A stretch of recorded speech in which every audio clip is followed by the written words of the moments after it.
That's 476-2300. First, I was really nervous and intimidated by a ring. I wasn't sure what I was getting into. My experience at Starter Heyman was very easy. I felt like I walked out of Starter Heyman with the ring that was going to make her go wow. I love my ring. It is so beautiful. I absolutely love my ring. I get compliments on it all the time. I always tell them Starter Heyman. Yeah, we would definitely recommend Starter Heyman. Yeah, it was great. We're definitely coming back. Sure. Sutter Heyman Jewelers, Lincoln and Grand Island. SutterHeyman.com. Hi, it's Charlie Stone again, and with me on the line, Andy Goodyear, General Manager of Honda of Lincoln. Andy, I know how proud you and everyone at the dealership are to earn the prestigious Honda President's Award year after year, 17 times. Tell our listeners what it means to you and your customers. Thanks, Charlie. Yeah, all of us are extremely proud to have earned this award, and I want all of our customers to know it's not just earned by one person's effort. It's the entire dealership. Sales, parts, and our amazing service department. 17 times. Wow. How does that compare to other Honda dealers? This award is only given to the most elite dealerships that demonstrate excellence. We really do try to go above and beyond for the ultimate customer experience before and after the sale, Charlie. That's why for 2022, Honda of Lincoln is once again Nebraska's #1 volume Honda dealer. Come experience the Honda of Lincoln way of doing business, 27th and Yankee Hill Road, or online at hondaoflincoln.com. Experience the Landmark difference with the next level of dealer support. Landmark, John Deere dealer, continually work to have parts on first time you walk in the door. Our internal route system means we can get the parts to you typically same or next day to keep you up and running. At Landmark, we understand time is money. Get more uptime with our after-hours parts and service support on the phone or in the field. Our sales, precision ag, parts, and service teams are ready to serve you this planning season. Stop by your local Landmark today to experience the Landmark difference. Gana Trucking is hiring CDL Class A and B drivers. Gana guarantees a 40-hour work week round, and their strong team culture makes it not a job, but a career. Gana Trucking offers health, vision, and dental insurance, 401k with company match, an employee assistance program, and other bonus programs. Build a better career today with great team culture at Gana Trucking. Learn more and apply today at GanaTrucking.com.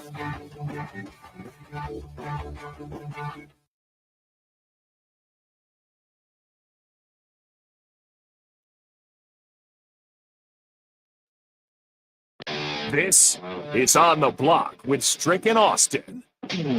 Nebraska Basketball Hall of Famer and 9-year NBA vet, Eric Strickland. He's going to go out of here. That's the Big 8 tournament champion. Middle school basketball coaching legend and Duke basketball shooting coach in his mind, Austin Orman. Coming at you live from the heart of Lincoln, America. On air and online at theticketfm.com. Brought to you by Marion Food for the Soul. This is On the Block with Stricken Austin. That's right. Half an hour late, but right on time. We're on stream. You know what we're having is. a good time. So we're just hanging out here on stream. Thanks for going out of your way to find us with the Royals on radio. Shoot back on your radio dial in time for Thirsty Thursday. You know where Streaky gonna be. Oh, do I need to stay? Yes, you might need to stay for No Streaky. DP. Do I need to stay Stick around. Do I need to Stick stay around. for fourth? I haven't seen Uncle Kevin in a long time. Stick around. Say hi to Dang. Kevin. I'm Hey, gonna he brought say hi in to he brought in a Kev. juggernaut last week. That was absolutely Really? amazing. It was a Dang. Pinot Noir. He's He on a knows roll. my style. He's on a roll. Dang. All right, But well, Speaking of on a roll, our show sponsor, talk to him. Stricky, you got to tell us about it. You're the one doing the recon. Listen. Our show sponsor is Mary Ellen Food for the Soul. I went down there earlier today after having a meeting with my friend with WTF, Cluster Johnson, and it was right next door, right across the plaza. I said, Cless, Mary Ellen's right over there, my boy. That's our sponsor of our show. And popped over there. Sonia, Charles was not in the building. Charles is handling business, and he was out on his way. But Sonia was in the building, and they had a buffet going earlier for the lunch hour, and graced us with the ability to grab some to-go items. Cluster took one, I took one, and I brought one for the fellas, for Nick and my partner in crime, Austin Orman. We appreciate it. It was very good. Absolutely phenomenal. But more importantly than that, they came in second place in a recent event that they happened to be a part of. And that event coming in second, they should have been in first, but coming in second, they had an item that they're now selling there at Mary Ellen's called Southern Sweet Heat. It is a chicken wing special. Get out to Mary Ellen's right now. Southern Sweet Heat is the new phenom of the city. What y'all think about it? It was unbelievable. I mean, so I just moved to the south side of Lincoln, and I will be making a stop there because I need some. I need some more than just the two. And they weren't the little babies No, that some people try to give you either. No. These were, I mean, unbelievable. I didn't They have just one, they but continue to knock it out of the park all the time. I transported one to my box because Stricky came in clutch. I need some for supper tonight. I'm here with AG. I'm here for junior achievement. So that's my supper tonight. Transported one to my box, put it in, licked my fingers. I'm not using a napkin. Like, it's wings. Just lick your fingers. Oh, that sauce. Savory. Oh, that sauce. It's got such a perfect amount of heat, but not too much to where it's still savory and a little tangy. Yeah. Oh, it's but not too much sweet. I can't handle a lot of sweet. Yeah. No. It was unbelievable. Hit the balance. I will say this. Thank you, Mary Ellen's, for your constant greatness that you guys do. Get out to them. They cater. You can go into the building. They're only open from Wednesday through the weekend. But when they're open, get in there, have you a nice meal. Let them know that we on the block sent you. Absolutely. We're going to jump right back into kind of where we left off, but spin it a different way. We're talking college football realignment, and I want to base this off of, Strick, a question you asked me yesterday, and then one that Jay ended old school with yesterday. Strick, you asked, can the Pac-12 play with 5 or 6 teams? We talked about that a little bit. Check out the podcast. Jay asked, would the NCAA step in and save the Pac-12 or save the ACC if they saw it blowing apart? That's where I want to go, because when Jay asked that question, it kind of got my gears turning a little bit. It's important to note that the NCAA doesn't run the college football playoff. Mm-hmm. It is outside the NCAA's purview. But is this a situation where the NCAA, which controls the championships for every other sponsored sport at the Division I level, does the NCAA have to step in, put its foot down, and say, we're not doing this? You can do your own thing in football, but these are some regions that we're going to allow you to play your conference games in.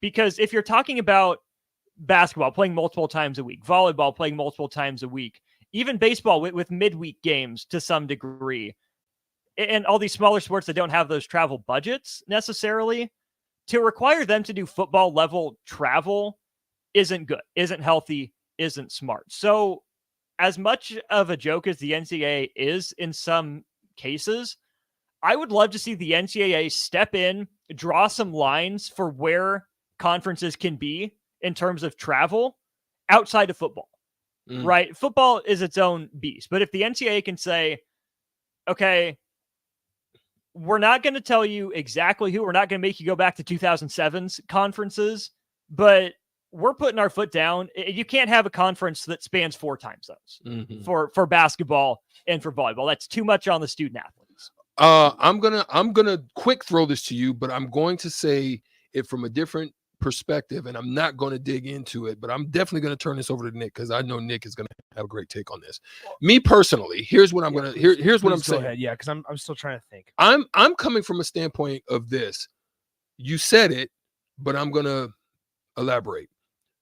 The NCAA has maintained and has been like a Chihuahua dressed in a Rottweiler uniform. Me. They're doing a lot of that with no bite. There's a lot of marking, but no bite. This is an opportunity either for you to go into the great good night or to find yourself back in the game. You've got to take a stance right now. Otherwise, you're going to become irrelevant, more irrelevant than you already are at this point. So that's where I leave it. I think the way I always describe the NCAA is there's no method to the madness, right? There's no consistency on what they like. They might say something as you use, no bar, or all bark, no bite. Me. Yeah, loud little Chihuahua. They don't ever like consistently do what they say they're going to do. If that makes sense, right? And so I think it's going to be tough. They may want to get back into the game, but I don't think they're going to be able to. And the reason I say that is because what NIL and what collegiate athletics have shown now these last few years is that universities, athletes, members of athletic institutions can be really independent, and they don't need a governing body, right? At some point, I should say like a governing body like the NCAA that is all power and mighty, and that they are the universal deciding factor for the entire collegiate athletics. There can be boards and there can be unions, and I think as we transition towards more of a professional feel, we're going to start to see unions, and we're going to start to see something similar to like the NFLPA and the NBA, like the Players Association and things like that, where you're going to get a lot of educated collegiate athletes all in a room, and they're going to say, you know what, listen, maybe it's better that as either current collegiate athletes or guys that just graduated less than 5 years ago, maybe it's better that we're making decisions for these guys rather than these guys with, that are over the age of 60 trying to get into a room and saying, yeah, this is what's best for college football right now. And that's totally fair. But I also think whether it's the NCAA or a committee of some sort, someone has to start looking out for the other sports, right? Strick, how many times did we see someone text in yesterday? What about basketball? Yeah. Think about basketball. Yeah. What would Stanford add for volleyball to the Big Ten? We have to make this two different conversations. At this point, football is big enough, the money is big enough, and it's driving so much to the point it's taking other sports off the rails. Yeah. We have to treat football separately. It has to be its own animal. Yeah. So if the top 67, 68 schools, in FBS football want to get together, do their own thing, the bottom kind of be that middle level between the top level and FCS football. Okay, they get together to do their own thing. But someone has to step in on behalf of the other sports, right? Stanford has one of the best athletic departments in the country, and it's going to be in the Colt. They always win. They always win the Capital One Cup, right? But no. Anyway, and again, even though football's driving the revenue, football can still provide for a lot of these other programs if it's allowed to do its own thing. But the same, value in terms of mental health, in terms of academics, in terms of quality of life. Travel budgets. Exactly. Has to be provided to student athletes regardless of the sport. A human person is a human person. Well, and I think we already saw those stage one of that when they made the college football playoff and they went away from the BCS. Because as you just mentioned, it's not sanctioned by the NCAA necessarily, right? And so I think, whether you like it or not, there's always going to be this cop-out answer for people that are heavy on the football side of things that say, well, look at this. What are these Big Ten media deals doing for you, right? It's $70 million a year. How much does that diminish if football's not included in that, right? Because of football, you're able to provide a field hockey team. You're able to provide a volleyball team in places, not just Nebraska, obviously, because Nebraska volleyball is on their own. But you're able to have this conversation and argument of, because of our football program, wherever you're at, that's why you have a sport. That's why you're able. And I'm not saying it's good. I'm not saying that's a good thing or that I like being able to sit here and say, yeah, because of this one sport, you guys can play. You need to think. It's not like you need to thank us, but the money's still there. But the money is money. But that's my point. Even if you break football's governance off from the rest of it, and they're allowed to do their own conferences, the money still comes back to the schools. And that's exactly. Yeah. So my thought on that is yes, there are super power conferences on the football side. So that's an understanding. I think I lean more to Austin on there needs to be some reining in. Some conferences still need to remain. Maybe an ACC still remains as far as in the basketball sphere. Maybe, Big East. Maybe there's a couple additions, because here's the thing. Some of those additions are going to make sense. And some of them are gonna give pushback. I'm just saying it makes financial sense, because at the end of the day, super conferences may be in the Big Ten and SEC.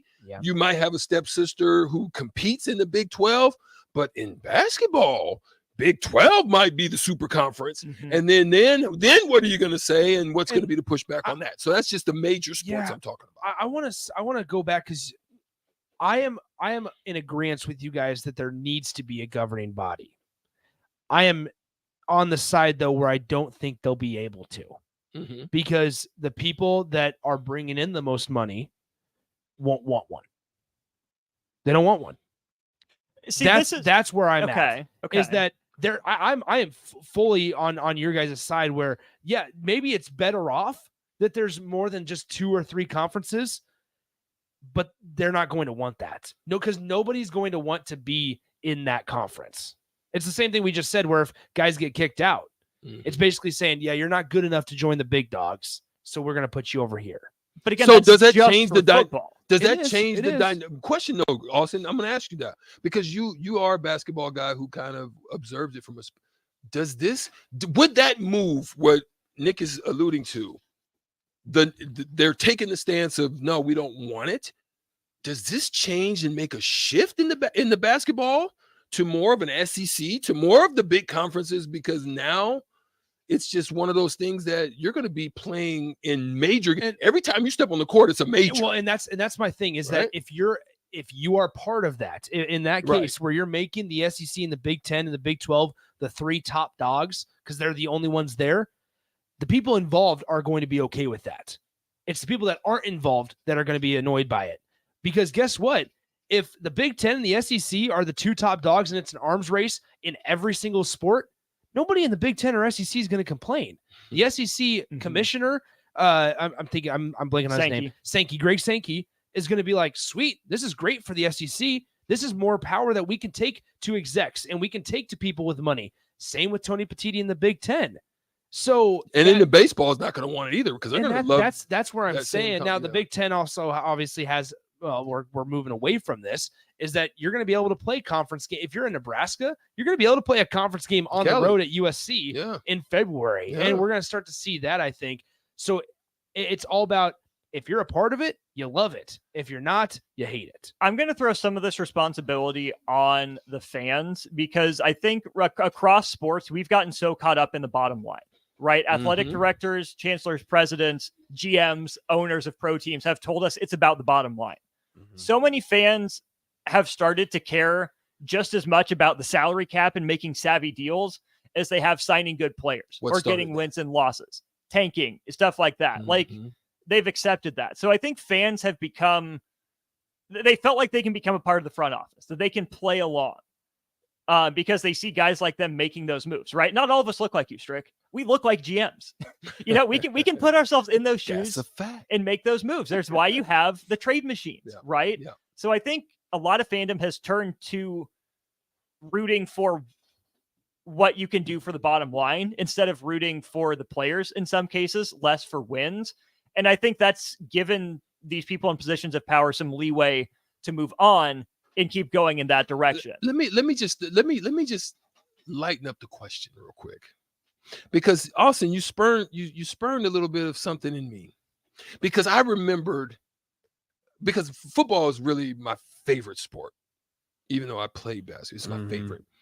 So I remember getting Madden for the first time and going through that whole process. So would you say that these types of games, these type of sports that allow you to be able to facilitate trades, to be able to facilitate the money, what's going on in the organization, where the salary cap is, how to get up to a trade, do you think this has spurned just the average viewer now of sports that are not only playing the sport when they play it on the gaming systems, but now are figuring out how they can get involved, and this is a kind of a way for them. Yeah. They're looking now beyond just the aspect of the sport, and they're looking more into the details of it. What y'all think? I definitely think that's a part of it, right? It's another way that we as fans can feel like we know what's going on. Yeah. Right. We like to think that we're in control, that we could do it, right? We just didn't get our opportunity or it just wasn't in the cards for us. But if we can give ourselves the power to make those moves, we like that. Because how often do you lose to a computer? You don't. If you have 2 working brain cells, you win at Madden. You win in college football, video game. You can pull these ridiculous trades out that make you feel like you can accomplish anything. It's different when you deal with people and emotions. It has to be different when you deal with people and emotions. So I think that's a fantastic point, that the accessibility of a game like that, beyond just the gameplay, where you can be in the front office, definitely contributes to that. Yeah, I mean, I agree. It's just, I just wonder,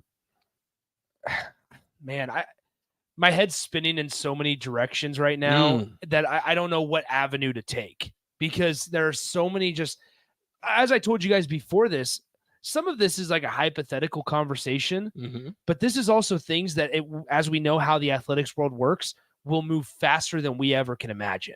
And so these same conversations, just more realistically, could be happening next spring. Right. So, these same conversations, more realistically, for all we know, it could be happening tomorrow. I mean, doggone it. We just talked about it yesterday and boom. Yes. Just today, it's like, wait a minute, this came out of nowhere. Yes. And I just, man, it's such a gigantic seismic shift in college athletics that, and I think what I was saying earlier, and I kind of wanted to build on this. What I was saying earlier. Well, can we let you think about it and process it and come back? We'll take a quick break. I was just going to say, I think it's short term. Oh, okay. Everybody's thinking short term feelings right now. The not needing an NCAA or a governing body, and the way I think that they're going to start to go is short term. Yeah. Long term, they need something like that. But short term, they're thinking, when can we get the most money and quickest? And it's without the NCAA. Absolutely. Yeah, we'll take a break. And I want to look at that short-term versus long-term thing as it relates to legacy, because there's going to be someone eventually that makes a certain decision, and I think they'll be hailed for it. What that decision is, we'll get to after the break. Me, I will not touch the fuse box. I will probably not touch the fuse box. Sip, do you remember what happened last time? Yeah, I remember. What half the city block house? My chicken went. That's right. The chicken wild. So what do we say? Call Joe at Ambition Electric and let him handle everything. Look, saved on speed dial. Ambition Electric, 402-217-3415. Or online at ambitionelectric.com. Hi, Sean Callahan here with Koppel Chevrolet GMC, and it is Truck Month at Koppel, and we are pulling out all of the stops for this gigantic event. The lots are starting to fill, and we have some great deals for you in Louisville. Brand new GMC light duty and new Silverado light duty truck. All trim levels have up to $4,000 in discounts. That's right, up to $4,000 off all new light duty trucks right now. So do not wait. Now is the time to buy a new truck. So stop on in or visit us online at koppelcars.com. You must have a trade-in and finance with Koppel. All deals with approved credit. The best way to learn about Southeast Community College is to visit, and you can check out our spaces before you visit in person with a virtual campus tour, an opportunity to see our campuses in Beatrice, Lincoln, and Milford as you learn about our programs and areas of study. There are virtual tours of our learning centers too. We can even take you on a personalized virtual tour. Learn more on our website, southeast.edu/visit SCC. SCC, your path to possible. You finally finished your man cave in the basement. Brand new furniture, huge TV, and all of your collector's items. You're ready for football season. You were so excited until one bad rain and it is all ruined.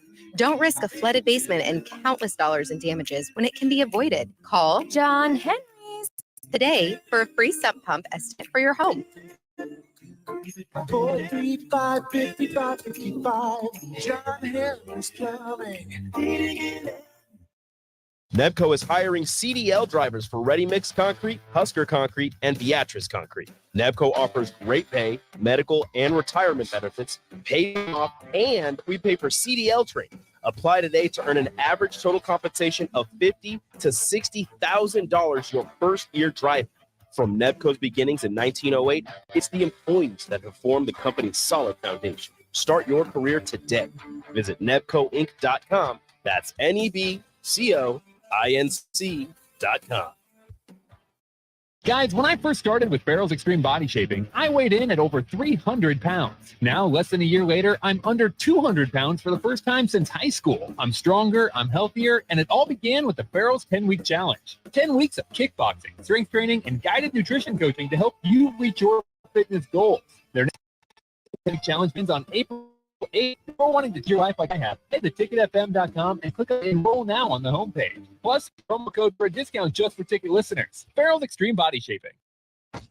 Attention all Wings fans. 89-cent wings are back on Tuesdays at Buffalo Wings and Rings in Lincoln. Enjoy the best wings in town for boneless or traditional at a price that makes the whole family happy. And now at the Williamsburg Village Wings and Rings, you can enjoy $1.50 tall boys in Bud Light, Coors Light, Busch Light, and Michelob Ultra every day after 7 p.m. and all day on Sundays. Get to Wings and Rings today and make sure to stop by on Tuesdays for 89-cent wings. If you're in Lincoln, Waverly, or the surrounding area, listen up. Select Plumbing gets it right the first time on a variety of issues for your home and business, including general plumbing, water heaters, faucet and fixture repair, underground sewer and water repairs, backflow testing, and more. Keep your property free from leaks and other issues. Call today for a free estimate at 402-560-6197. Plus, they're hiring service plumbers. If you're in Lincoln, Waverly, or around the area, contact Select Plumbing to inquire at 402-560-6197. Tailored Landscapes is actively preparing for spring. Things like getting new tree orders, getting equipment ready, and training staff to serve you the best we can. If you haven't already planned, now is the perfect time to figure out a maintenance plan for your yard. We're on the brink of spring cleanups for all of our existing customers and have limited spots left. We trim trees and shrubs when needed and only mulch proper amounts. Give us a call today at 402-432-2572 to set up a meeting with one of our designers and get ready for Tailored Life's grand opening in Bennett. You know that feeling after a good, hearty meal? Worries of the world just slip away. Time slows down. Nothing but good times and good company. That's what you get with Mary Ellen's Food for the Soul. Mary Ellen's does food right, with a menu that includes smoked wings, pulled pork, brisket, catfish, and don't sleep on their sides, shrimp and grits, collard greens, baked beans. It's food that makes your heart happy. Mary Ellen's Food for the Soul, just east of 27th and Pineland. Let them fix you a plate. Now back to On the Block with Strick and Austin on 93 Ticket and the ticketfm.com. Here on the block, still chatting college football realignment and such. Plenty of things to get back to, plenty of roads to go down. I want to go down this one. So at some point, there's going to be either a conference commissioner or an athletic director, someone that's going to say something along the lines of what I did. But to your point, Nick, it's going to be because they're looking long term, right? In the short term, they're going to be someone that causes a lot of headaches. Oh, just go to big conferences for everything. We'll figure it out later. But this athletic director, this executive, whoever it is, if they're able to pull it off, if they're able to build a coalition that completely separates football, yet brings in the money for the entire athletic department, keeps travel to a minimum, keeps fans engaged by giving them drivable road games for other sports, their legacy in college sports is going to be that of a savior.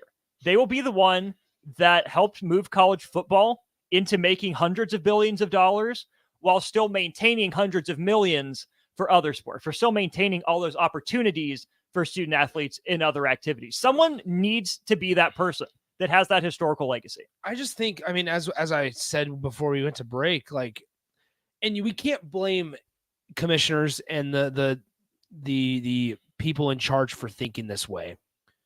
But the idea that, all right, everything's going to be solved and every problem's going to be fixed by everybody joining major conferences, and we don't need a governing body. We don't need somebody to tell us, hey, we need to do this rule universally, and this is how it needs to be from top to bottom. That's great because they're thinking, all right, the more teams I get, the better quality of teams I get, the more money I'll be able to receive in our Big Ten or in our conference payout per school annually in 8 years and for another 10 years after that, right? But my thing is 30 years down the road, 25 years down the road, I think a lot of these schools and a lot of these conferences are going to say, man, maybe we shouldn't have done this. We don't know. And this is another reason why a lot of conferences, especially the Big Ten, have gone to shorter term deals.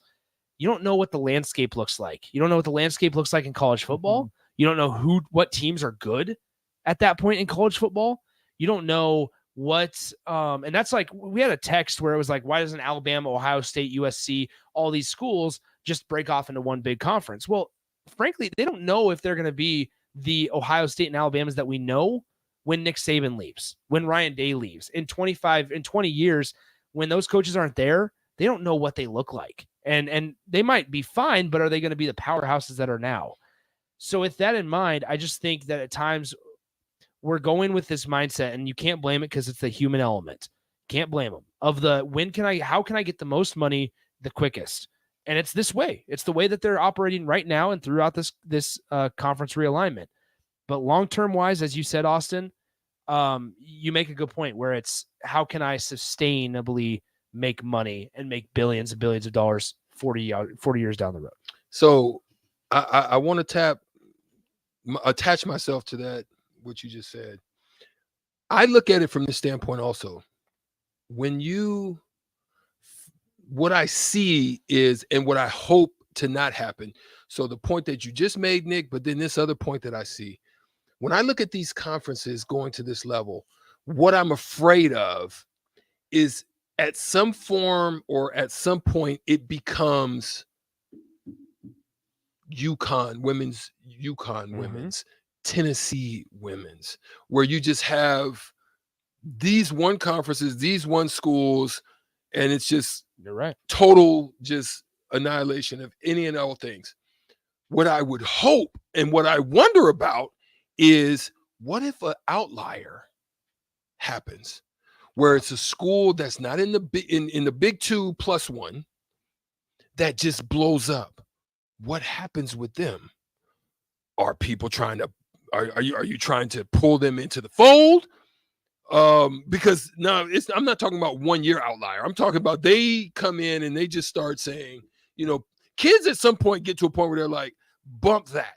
I want to go and do something different. I want to go somewhere. And then you start pulling groups along, similar to what they did in Michigan for that span where they had the Fab Five, where they just got together and they said, let's go make a name at this spot, us.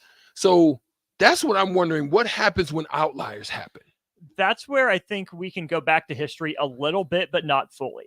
I feel bad right now for Boise State, who has a lot of disadvantages, being in Boise, Idaho, in the middle of nowhere, not talent rich. If they were having their incredible run 5 years ago, 4 years ago, they're in the Pac-12 or they're in the Big 12 right now. Yeah. They're UCF. The reason Except UCF with a worse recruiting base. Yeah, the reason UCF and Cincinnati are in the Big 12 right now is they because timed their runs right. Their run came at the right time. Good, Austin. That's deep. Dang. That's what I'm saying. Isn't it crazy? Because what happens when that happens? Well, and unfortunately, I mean, when a Boise State does eventually make a run, or a team like a UCF or a Cincinnati's a perfect example because they actually got into the playoff. A team like Cincinnati that made a run a few years ago, they're gonna get with a 12 or maybe even a 16 team playoff, they'll get a shot. They might be the 16 seed. Might be the 14 seed. It might not be rightfully seeded. They're going to get a shot, but man, they're going to have to play the number 1, number 2 team right out of the gate. That is going to be the unfortunate piece of it, is because they're going to be an outlier. Everybody's going to universally agree that, yeah, they deserve to be in some capacity, but the capacity that the committee is going to choose is that they believe they belong in a seed between either 8 and 12 or 12 and 16, depending on how many teams are in the format. And with that understanding of they're going to have to play the number 1, number 2, number 3, or number 4 team in the country right out of the gate. And it puts them at a disadvantage because they're not going to be able to put them any higher, because the parameters that they look for, the strength of schedule, the difficulty of road games, the point differential, it's not going to have as much substance as a team in one of those power big conferences, right? Right? Because you're going to say, okay, what's more powerful? Cincinnati beating Memphis by 28 or Alabama beating LSU by 13. That's going to be the conversation every time. And with the money, with the TV deals, with all the rights and the connections and the partnerships, they're going to lean SEC or lean at Big Ten. And so that's where you're going to be. They're never going to be having an actual fair chance. So my question then becomes also, with these outlier situations, right? So we're saying right now, beneficiaries are like Utah because of their football runs as of late. Yeah. Houston, because of how they've done just as a program, because Houston was like you used to think about Houston, be like, well, which are we surprised that Utah is being talked to the Big 12 rather than the Big 10 for that matter? Right. It feels, I mean, especially with a BYU, maybe it's because of a BYU. And they're part of that Four Corners with Colorado, Arizona. I just feel like Utah fits in the Big 10 way better than the Big 12, and there just hasn't been a whole lot of traction in that regard. So what happens to like SMUs, and what happens to like Colorado States, and where does San Diego State, who's now just kind of emerged a little bit? What happens to Fresno States, who's had outlier runs themselves too, right? Like that's what I'm really thinking about. I'm looking at this and like, gosh darn it, like a lot of people are going to get left out of the fold. So Stuart Mandel actually had a really interesting conversation or tweet earlier about San Diego State. And remember, San Diego State told the Mountain West, hey, we're going to leave and we're going to go join the Pac-12, right? Mm-hmm. Well, Mountain West was like, well, guess what? You have to pay us $17 million to leave. And San Diego State was like, you know what? Never mind. We're good. Stuart Mandel made this thing or tweet right here. San Diego State could go from having to pay $17 million to exit 34 the Mountain West for the Pac-12 to what's left of the Pac-12 coming to the Mountain West. Wow. No exit fees to leave the Pac-12. Think about that reversal. Yeah. You almost you were San Diego State, who's been a perennial bowl team, right? They've had a couple good 8-9 win seasons, maybe even fewer wins than that. I'm not no San Diego State expert. But here they were like, you know what? We're going to join the Pac. We're going to join a power conference. We're going to be one of the reasons. They're not going to get $30 more million because of us, but hey, we're going to make our living in the Pac-12. And we're going to start this movement of group of 5 teams that are on the upper echelon of group of 5 teams, like the Boise's, like the Utah States, even like the San Diego States. We're going to join a power conference. We're going to do this. And they tried to take that leap, and they got told no, because they couldn't afford the $17 million exit fee. Well, now you waited 3 weeks for now what is about to be Oregon State, Washington State coming to you. You almost paid 17 million for to go into the dead. That's like basically saying this. Let me give you an analogy. Then you're gonna go, where do I go now? And the Mountain West is gonna be like, we don't want you. Sorry, pal. Sorry, we're gonna take Oregon State and Washington State. You guys have fun in the Sun Belt. Good luck. But here's just I just want to paint a picture, Austin, of what that looks like. Let's go, Bob Ross. There's land being sold right now. This land is great. It's in a great location. The name of the place is called Chernobyl. Okay. It's called Chernobyl. But hey, it's not going to cost you nothing to live there, about $5,000. You can get acres and acres for $5,000. It's in Chernobyl. But so basically, you paid to leave Florida to go to Chernobyl. Chernobyl is Chernobyl, and it's freaking loaded with all types of radiation. You almost killed yourself by paying $17 million to go into a dead zone. You paid $17 million to die. Yep. And Chernobyl. You could have waited. But see, that's where now to take it a step further. Talk to me. That's the risk. We just talked about it last hour. Oregon and Washington aren't getting slices of the pie because they didn't take a leap of faith. USC and UCLA are getting a full slice because they took the leap of faith. Here's San Diego State trying to do that same thing and say, we wanted to be one of the teams that the Pac-12 now thanks and appreciates more than maybe some other schools that aren't, because they weren't the first ones. And then they got rejected. It's just wild to think about. USC, UCLA, they get rewarded because they take a leap of faith. Oregon, Washington don't take a leap of faith. They're not going to get rewarded as well. They're going to have stability in the Big Ten Conference. But now the San Diego States of the world are saying, yeah, let's do this. We're ready to we're going to be David in this Goliath battle. And we're just going to try to get up there with our slingshot. The slingshot hits Goliath in the head. Goliath catches it off his head, chucked it right back down into David. And San Diego State's like, well, crap. I can't do anything about it. The Mountain West and its exit fee saved San Diego State from itself. Bingo. Absolutely. This is another situation, too, where you talk about Oregon State and Washington State kind of getting left out in the cold. The difference in sports culture and even political culture between the Pacific Northwest and what happened with the Texas schools as they moved from the Southwest to the Big 12. Remember, Baylor was in danger of getting left behind. Baylor wasn't coming. Baylor wasn't going to be included. But someone important in the Texas state legislature had a Baylor degree. And I think it was the governor said, you're not going to the Big 12 if Baylor's not in there. That's how Baylor survived. Like, they use their political connections to get themselves in. Tech was in. They were fine, lower down. But Texas was going to be there. A&M, second richest school, was going to be there. And look, Houston, the big old city, was like stepped on like a bug. Yeah. Well, and even TCU for a while. Yeah. Yeah. The politics behind the scenes that plays into all this is so different from region to region, because Oregon State and Washington State are hosed. Yeah. Like Pullman Yeah. and Corvallis. Oh yeah. Are you kidding me? Oh yeah. I couldn't tell you how to get there. I don't Oh, know the yeah. best way there. Arizona and Arizona State are lucky that they share border regions. I wish you guys could have seen Fort Worth. I was there before they went to the Big 12. I wish you could have seen TCU's campus.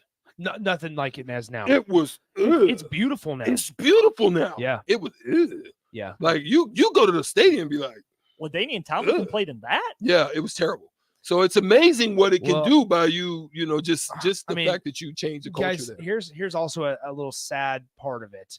A team like Oregon State, in this case, you somewhat feel for them. Yeah, because Jonathan Smith has had him on the up and up. I love Jonathan Smith. First year head coach, doesn't ask for a whole lot of money, takes it from an Oregon State team that, frankly, didn't have the resources to pay a really good head coach. So there's going to be like, listen, we have to go out and get a mediocre guy, or we take a gamble. And they shout out to them. They took a gamble on Jonathan Smith, and Jonathan Smith works his tail off and has gotten him to a bowl team, right? And now, as soon as they have DJ Uiagalelei, they got one of the bigger name transfers in the entire country. Got a bigger transfer quarterback name than Nebraska did to go to Corvallis. And what are they going to have to show for it in 3 years? They're going to take all these steps forward only to get drugged back 20 steps when the college football landscape's completely changed and they're left out. They're going to have to go to the Mountain West. And we're going to have that same thing where they're going to be viewed as a group of 5 school, where you're going to say, well, they're going to be if they have an undefeated year and they beat everybody in Mountain West and they have one game against a formidable opponent, I guess it's going to be, well, they beat Washington State by 30. What's that do for them? Not a whole lot. Not a whole lot, because look where Washington State's at. Not a whole lot. Would have been better. You know, are you going to put Penn State? They'd have been better to beat Indiana. Hey, Penn State only lost to the number one team. Right. Penn State only lost to the number one team in the country by 3 on a last-second field goal. Are we going to put one loss Penn State in, or are we going to put undefeated Oregon State in? 100% one loss Penn State. Every time. We saw that with Boise State and TCU getting left out in the BCS. Yeah, because the strength of schedule wasn't there. Let's take another break. Nick, you've been on for an extra hour. Man, we're sick I'll of get you. out of You're here. sick of us. We appreciate Yep, I'm you. out of here. I'm sticking around for filling in. I'm going to go with Thursday though. You all right, I'm going to say hi to Uncle Kev. Excellent. So he'll still be around, but Strick and I will take over, keep some conversations going, maybe branch off a little bit. Strick, you brought up the NBA, maybe being in a precarious situation as well. Yeah, I think they could be in a death spiral potentially. Maybe we jump off into that as we continue on the block. Hey there. Hi, honey. Uh-oh. Remember we told Jamie and Mike about Liberty First Credit Union, how great their checking account and car loans are, the amazing service we get, and how we love being members? Yeah. Well, they took our advice. Jamie said how easy it was to move all their accounts and become members. Now they say they're banking with purpose at Liberty First Credit Union. Learn more about being a member at libertyfirstcu.com. Liberty First Credit Union. Banking with purpose. Member NCUA. There's a lot of realtors in Lincoln, but don't get overwhelmed by all the names. Ben Bleicher with Professional Realtor Group at Berkshire Hathaway Ambassador Real Estate is your go-to option when buying or selling residential and commercial property. Ben's team offers unbeatable customer service and promises to make the buying and selling process as stress-free as possible. Call Ben today at 402-419-6309 for all your real estate needs. Ben Bleicher with Professional Realty Group at Berkshire Hathaway Ambassador Real Estate. No pressure, just professionalism. Problem gambling affects more than the gambler. It affects spouses, children, extended family members, and friends. If you are a loved one who's struggling with addiction, contact Choices Treatment Center's helpline at 402-476-2300. That's 476-2300. At first, I was really nervous and intimidated to buy a ring. I wasn't sure what I was getting into. My experience at Starter Heyman was very easy. I felt like I walked out of Starter Heyman with the ring that was going to make her go out and say yes. I love my ring. It is so beautiful. I absolutely love my ring. I get compliments on it all the time. I always tell them Starter Heyman. Yeah, we would definitely recommend Sauter Heyman. Yeah, it was great. We're definitely coming back. Sauter Heyman Jewelers, Lincoln and Grand Island. SauterHeyman.com. Hi, it's Charlie Stone again, and with me on the line, Andy Goodyear, General Manager of Honda of Lincoln. Andy, I know how proud you and everyone at the dealership are to earn the prestigious Honda President's Award year after year, 17 times. Tell our listeners what it means to you and your customers. Thanks, Charlie. Yes, all of us are extremely proud to have earned this award, and I want all of our customers to know it's not just earned by one person's efforts. It's the entire dealership, sales, parts, and our amazing service department. 17 times. Wow. How does that compare to other Honda dealers? This award is only given to the most dealerships that demonstrate excellence. We really do strive to go above and beyond for the ultimate customer experience before and after the sale. That's why for 2022, Honda of Lincoln is once again Nebraska's #1 volume Honda dealer. Come experience the Honda of Lincoln way of doing business, 27th and Yankee Hill Road, or online at hondaoflincoln.com. Experience the Landmark difference with the next level of dealer support. Landmark, your local John Deere dealer, continually works to have parts on hand the first time you walk in the door. Our internal route system means we can get the parts to you typically same or next day to keep you up and running. At Landmark, we understand time is money. Get more uptime with our after-hours parts and service support on the phone or in the field. Our sales, precision ag, parts, and service teams are ready to serve you this planting season. Stop by your local Landmark today to experience the Landmark difference. Tailored Landscapes is actively preparing for spring. Things like getting new tree orders, getting equipment ready, and training staff to serve you the best we can. If you haven't already planned, now is the perfect time to figure out a maintenance plan for your yard. We're on the brink of spring cleanups for all of our existing customers and have limited spots left. We trim trees and shrubs when needed and only mulch proper amounts. Give us a call today at 402-432-2572 to set up a meeting with one of our designers and get ready for Tailored Life's grand opening in Bennett. You know that feeling after a good hearty meal? Worries of the world just slip away. Time slows down. Nothing but good times and good company. That's what you get with Mary Ellen's Food for the Soul. Mary Ellen's does food right, with a menu that includes smoked wings, pulled pork, brisket, catfish. And don't sleep on their sides, shrimp and grits, collard greens, baked beans. It's food that makes your heart happy. Mary Ellen's Food for the Soul, just east of 27th and Pine Lane. Let them fix you a plate. Hey there. Hi, honey. Now back to On the Block with Strickland on 93.7 The Ticket and the Ticket down. That's right. We kicked Nick out of here, just stricken Austin for a little bit. We'll welcome Jay in for the crossover at some point when he gets here. We are officially into hour 2 of On the Block time. We are brought to you by Mary Ellen's Food for the Soul.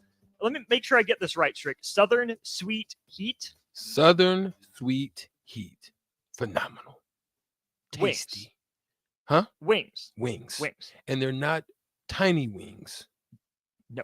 When you say buffalo wings, yeah, you get all the buffalo. Not little chicken wings. No, Buffalo no, size wings. buffalo size. Big boys. Check them out. Check Open 'em through out. the weekend. Go over there and holler at 29th them. and Pine Lake. Absolutely. Appreciate you won't be Charles. disappointed, I promise you. That's the Eric Strickland guarantee. That's a Strick's pick. That's a fact. We like it. And all you do is talk facts. Oh man, WTF, that's what we do, man. 8 to 9 Tuesdays. We can come holler at us. Cluster and I had a great interview Cluster did with Jeff Makovica, former Husker, fullback, is doing big things.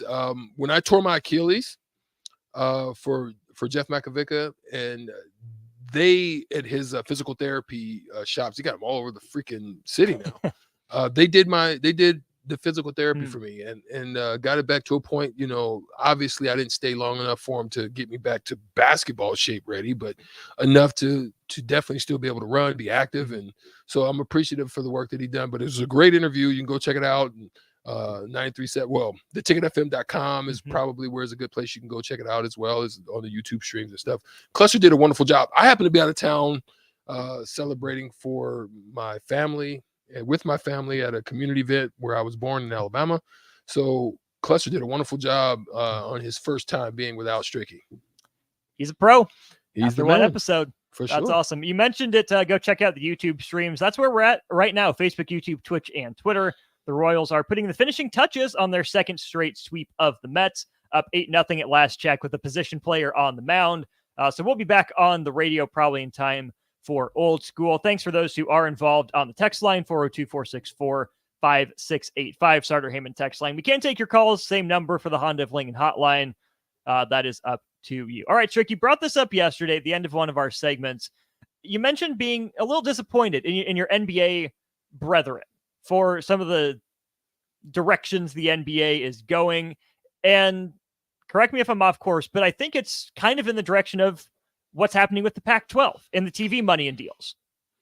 Yeah, I would have to say that. I mean, there's some understanding, Austin, and this won't be a long segment here. So I won't take us down like the rabbit hole that we just came out of. Right. It was definitely an Alice in Wonderland moment that we just had, but more so along the lines of I'm very understanding. David Stern did a wonderful job as a leader. Adam Silver, sometimes I may have some thoughts of things that I thought we could have done better. But I will say in this last CBA, instead of laying a lockout situation or where we don't come to an agreement in a new CBA, it's understandable what he did to put a Band-Aid, or there's some hemorrhaging going on, I think, as far as the relationships between the ownerships and as well as the players' power that they have in forcing decisions sometimes. This load management issue, I think, is a thing that if you go and look at Michael Jordan and just what about his greatness that made him great, it's the fact that he played as many games as he actually could. He never just showed up at an arena and was just saying, tonight's not my night. You've seen circumstances and situations where young men, kids have come from out of the country and they're expecting to see their player play, and he's on load management. And, you've seen like Jimmy Butler at one instance did a wonderful job, flew the kid back out. So you see good stories like that, but that happens all the time. So it's not always a situation to where that story can happen. So when you look at it, you understand why they kept it from going down that road of a lockout, or you can't afford one at this point. They couldn't afford it because they're on the verge of trying to seek another TV deal. That's right. And so you have a lot of the industries like ESPN and others are going down because the ratings are not holding up to par for what they're asking for. And they're looking into the billions trying to get there. They may have to do it collectively with a group of them, but they're not going to be able to get there with one entity. It's just the numbers don't speak for it. And this is why the salaries going to the numbers that they're going to, where you just looked at Jaylen Brown, $304 million, and he's not even the best player in the freaking league. Not on his best team. Not even to come. And so you're looking at this whole situation. Then you have all-star problem. You're trying to gin up anything to draw interest. So now you've got the in-season tournament. You're trying to do these different things.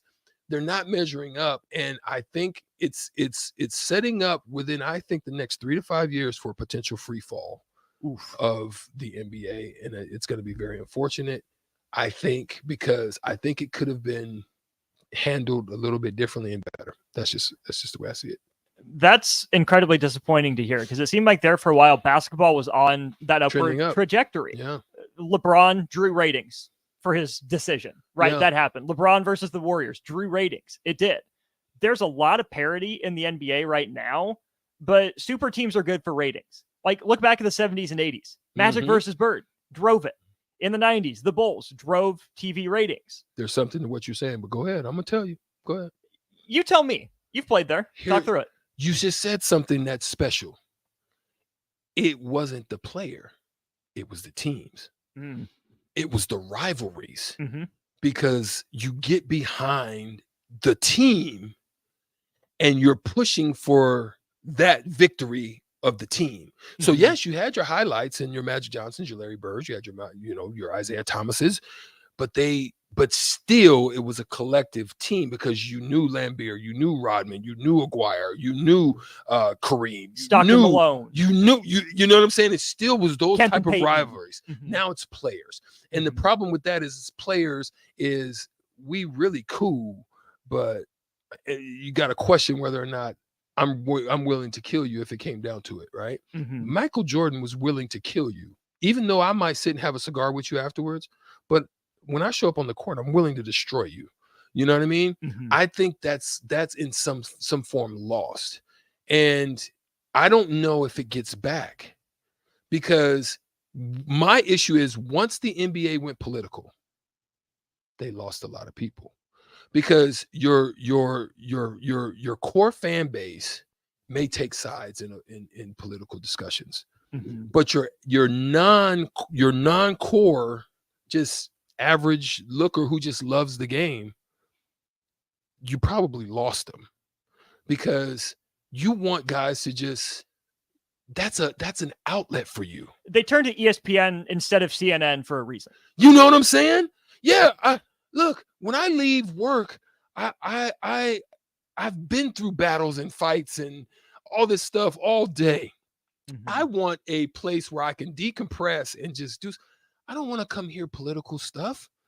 When all of this stuff begins to go into that realm, into those realms, and you start creating that as a piece of your branding, you can lose a core of other. You understand? Listen, I'm not to say or question, because that's not me and my that's not my place to do, right? I'm not in that business of doing that. But let's just say, for example, Bud Light, right? Let's just look at, once you go into a certain space and you make a decision to tie your brand to something, you risk the possibilities of losing another side. So you can't be mad about the fact, because we make a decision.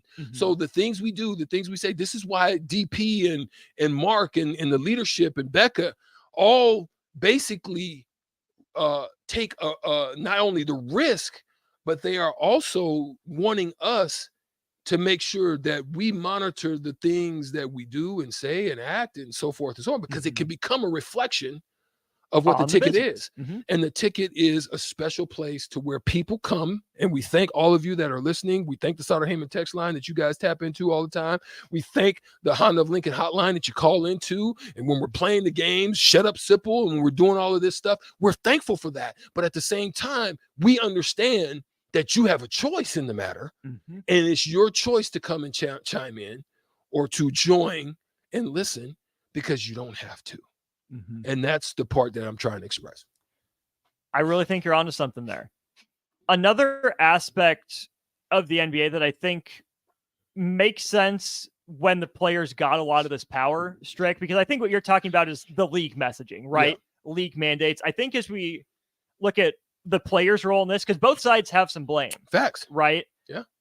I think the players pushing so much for free agency and having so much control over where they go has made it harder to foster those rivalries, right? Yes. As I look at, I think Golden State's a great example of this because of some of the choices they faced over the last few years, right? Yeah. You know they're keeping Steph Curry. They have to, right? He's the engine of that franchise. He's the face of that franchise.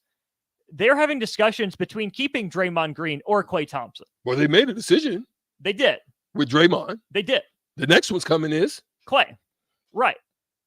But I almost wonder if it wouldn't behoove the league to make it easier for teams to keep the players they draft, right? I love where you're going. Man, you're on to something. Go ahead. Because love it. If these teams can build that continuity, like think about where the Warriors were, like when you were playing, Strick. Joke of a franchise. Joke. Think about the Clippers. Joke. Joke of franchises, right? But think about Vancouver Grizzlies. Right. Joke. Yeah. Those okay, so I'll start with Golden State. Drafted well, right? Built up to a little bit of respectability with Baron Davis. I will add to the draft. Yeah, go. No. I'm not going to go into that. But on top of the draft, I would say G League too. G League, absolutely. Add those components and make those the same. Go ahead. Build I your love team. where you're at. Yes, you're building your team, right? Yeah. Golden State started climbing up there with Baron Davis, and they got under Mark Jackson, who we might have to talk about too as it comes to the NBA and all of that. Respectable, right? But they make a tough choice to ship Monte Ellis out the door to give Steph Curry more room. Open the door. Then they draft Klay Thompson. And then here's little undersized Draymond Green they took a chance on second round when Andrew Bogut got hurt. They start him. They should be rewarded for their scouting and their player development. That's what I'm saying. But when it's written in that these contracts expand so much and it gets hard for teams to keep their core guys together, The teams should be able to make that choice for themselves when it's time to ship their players out the door because of old age, because of injury, not because of money's an issue. Mhm. I hate that teams are punished for drafting and developing well. I like where you're at. And the more guys you can draft and develop well on your team, there's going to be another team in the conference that does that too. So if you have these two teams that built themselves up and now they're facing off year after year, you're looking forward to this matchup in the conference finals, that'd be huge for ratings because you can get attached to players and teams, not be worried that your jersey is going to be out of date in 6 months. And it would build everyone up. Wow. I'm inspired today from the beginning of the day, starting with Mary Ellen's up into the discussion that we had with the realignment of college football, because this is some real life decision making stuff that people are having to go through.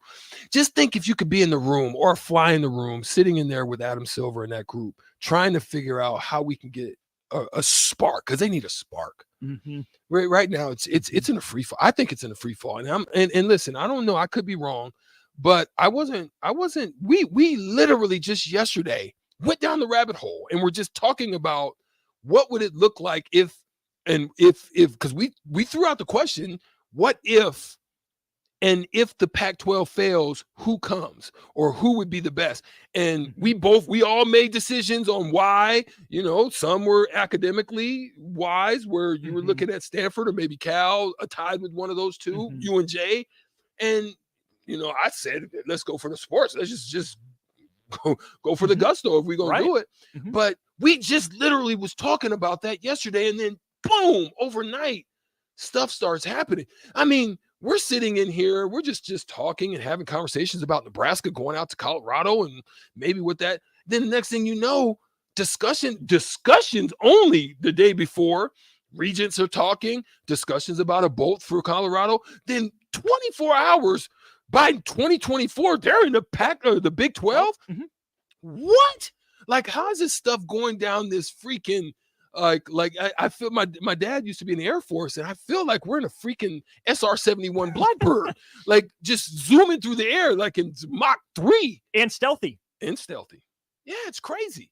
Just crazy how all of this stuff is just just so quickly how it's happening. We all as humans just need to take a step back and take a deep breath. This is a lot happening all at once. Yeah. In sports, in life, there's a lot going on. The challenges we face are different than challenges other people have faced, but they're still challenges nonetheless. Let's all just, if we can, agree to take a deep breath. Yeah. Right. And that's what I hope that On the Block is. Right. Yeah, we're hitting hard-hitting news and it's all moving so fast. But we hope that when you tune into On the Break, it is that distraction. It is that place you can go to have fun, to get away a little bit. Absolutely. So. I would have to agree with you, Austin. And I got one last question for you. Would you say you would have ever, like we've seen it now, just say it started with Chris Paul in the NBA, where they nixed the deal for him going to the Lakers, right? And then now it's potential, some form of collusion that you said, CO rhymes with illusion. Yep. It could be possible that this same thing is going on with Dame Lillard. Some form of a collusion is going on at some point, potentially, allegedly. We don't know, but is this something that has happened? I'm like trying to rack my brain now to say, does this just start there? Can we look back and start looking at situations where the NBA was like, My knowledge of NBA history dates back to Chris Paul, so I'm not going to be able to speak on anything very well. But what I can say, knowing or inferring what I can about sports in general, there's no way that was the first. Can't be. The way business is done in sports, there's no way. That was the first most public example. I can give it that. Yeah. But there's no way it was the first overall example. And do you think this goes cross sports? Has to. How could it not? I'm starting to think like football, like where have we seen anything potentially like this in football? I mean, I guess you can even say, is this something that's going on in the running back situation right now? Is it something that started back like when they stopped letting the helmets get taken off? Like, is there trying to figure out ways to limit the value of specific players that happen to find their ways into end zones. You know, I mean, I don't know, but it's this whole discussion today has really sparked just my mind to just start flying all over the place into different areas. Makes you ask what if. Yeah, ask maybe a lot of what if questions. Could. Yeah. We'll maybe ask some more of those questions as we get back down the block. Agriculture is the economic engine of the Midwest. At Equipment, we dedicate ourselves to making that engine run smoothly. We supply our farmers and ranchers with quality John Deere equipment, parts, and service. We also deliver the most advanced technology and precision ag strategies to help them farm today and for the future. Acres Equipment, solutions for every field.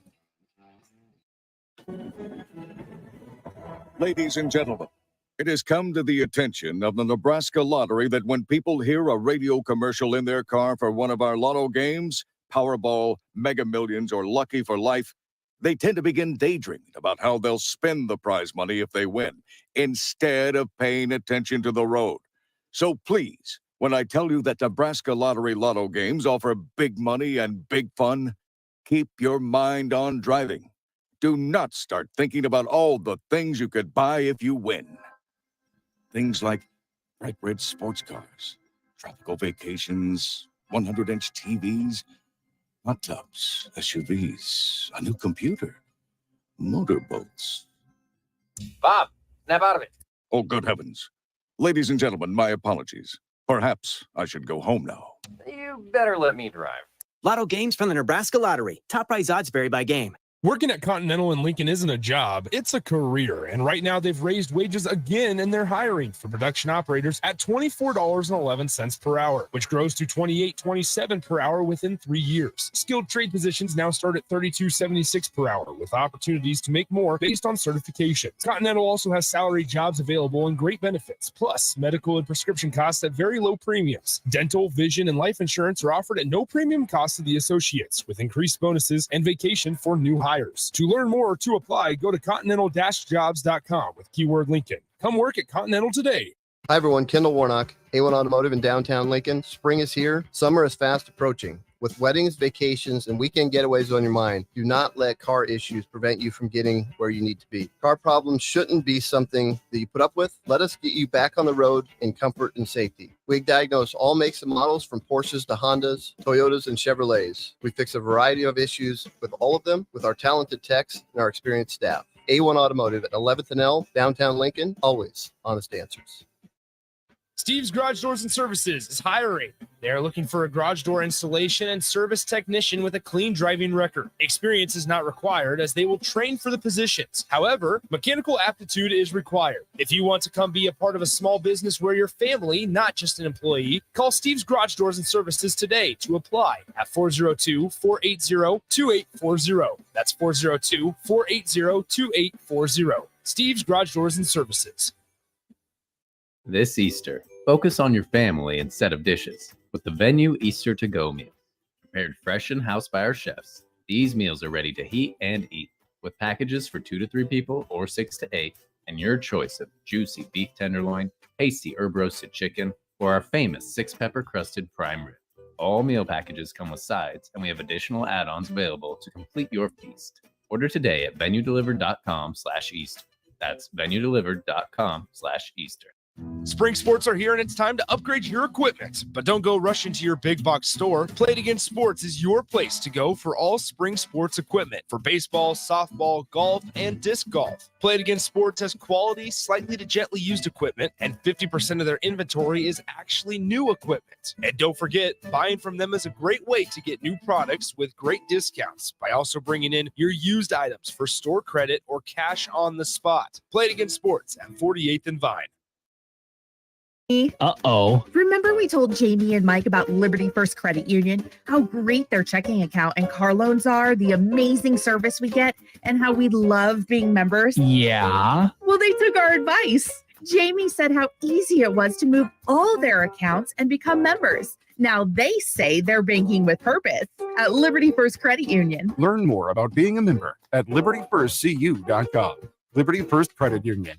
Banking with purpose. Member NCUA. Now back to On the Block with Strick and Austin on 93.7 The Ticket and theticketfm.com. We're here on the block. Been a fantastic show. Thanks to for participation on the Starter Payment text line. Strick, let's go there for this segment. I want your opinion on this question from the text line from an anonymous texter 7214. Not really a question, it's a statement that you, having played in the NBA, I think you're perfect to answer this. This texter says the NBA should get rid of max player contracts. Players would have to take significant pay cuts to form super teams. Your thoughts? Yeah, I understand, and I love the aspect of the guarantee because that's why I chose the sport. But I would say the max contracts of the day are going to kill the NBA because right now the NBA is chasing big TV deals only because the max contracts are freaking out of whack. It's crazy.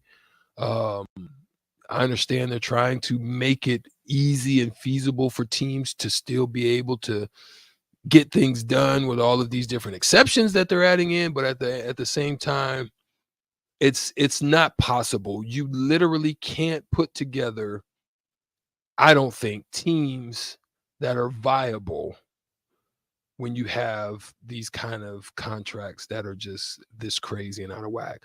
Even deservingly so.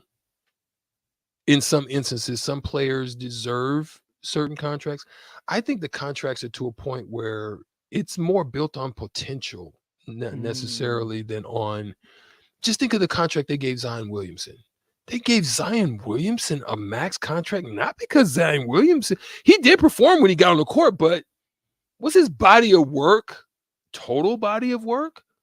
So just off the potential of him, you gave him a max contract. So there's a lot of that going on.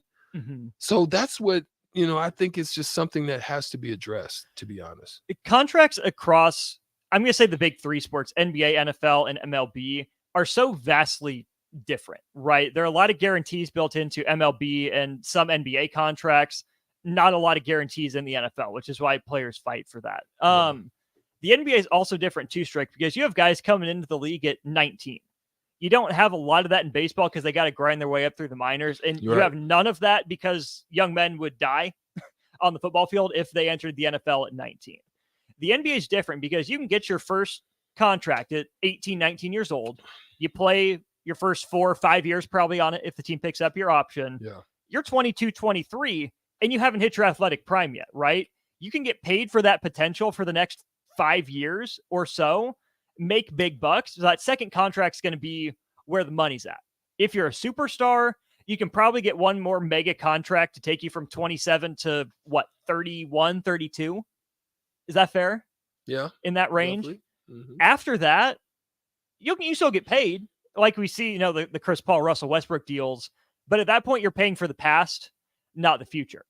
Baseball's different because of how the years of team control work, how long your contract is, when your arbitration, when your service time clock starts. Mm-hmm. A lot of Major League Baseball players will get to the bigs between 23 and 25, give or take, and they still have 5 or 6 years of their playing abilities under team control. So by the time they enter free agency, you got to be lucky to get to free agency by the time you're 26, 27, 28 in your prime. So if you're not getting to free agency till you're 30, 31, teams don't want to pay you a whole lot because you're going to age, you're going to slow down, you won't be able to catch up to the fastball, but you won't have gotten paid for your best years because you're on a cheap team-friendly deal. So the NBA's problem is max contracts take up such a huge chunk of the salary cap and it's rising. Major League Baseball's problem is it's so rare for anyone to get paid. That's why teams love those extensions with players early, like what the Braves did with basically their whole young crew. Mm-hmm. With no salary cap, they're able to lock their young players in on team-friendly deals and keep expanding. Mm-hmm. Whereas with the NBA, you have 13 up to 15 roster spots, I think, now with the two-way contracts. One guy can take up 35%. Yeah, that's what I'm saying. It's just it's a recipe for disaster to me. And I just don't know I mean, they're chasing, trying to keep up with the Joneses type of method, as opposed to trying to rectify it. That's why a lot. Well, that's why a real stern, and I'm not referencing David Stern, but a real just sanding, foot in the sand type of moment for Adam Silver, which to me, the addressing of the John Morant situation and other situations that have occurred, to me, he doesn't seem to have the same backbone that Stern had in certain instances, to where you put your foot in the sand and you have to have that moment, because now you're chasing to keep up with the Joneses. Everything is good. Owners' values in the teams have gone astronomically up.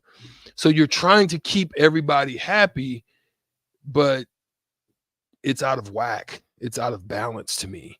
The balance has been in the players' realm. It's starting to shift back, but it's still kind of teetering more towards the players to me, which then if it holds true, could ultimately be the downfall of what I think has been a great run for the NBA. Let's say, I'm just going to use this name because he's the most recent, Victor Wembanyama. Let's say he has a Hall of Fame career. I'm not going to say, top 10 of all time. I'm not going to say borderline Hall of Fame, but just a Hall of Fame career, however you want to view it. Is it better for the NBA that Victor Wembanyama stays in San Antonio, or is it better that he has stops a couple different places? I personally think that you're able to round up the troops around solid pieces that have been there longer than shorter.